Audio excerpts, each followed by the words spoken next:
Hey guys, in this video I'm gonna show you how you can remap buttons and layouts in Battlefield 6. It's pretty easy. All you have to do, just head over to the gear icon at the top, and from the side menu we're gonna select the option controller. Right here you need to hit Y on Xbox or triangle on PlayStation in order to edit these settings.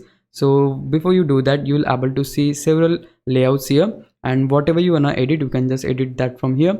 So we just need to select this one, edit settings, and once you do that you'll able to see several areas where you'll able to make changes, such as we have at the top infantry, under that we have ground vehicles, transfer vehicles, and so on. So you just need to select the particular one which you wanna edit. So let's say I want to do some changes in infantry. So right here, in order to remap the buttons or layouts, we need to select this option right here, which is control mapping. Once you do that, here you'll able to see all the controls.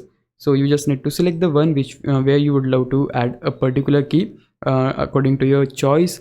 So let's say in my case I would love to change the key for zoom, which is LT now. In order to change this, just select that and just choose the key which you would love to change to. Let's say if I go for RD here, I can just hit that key and just select bind anyway.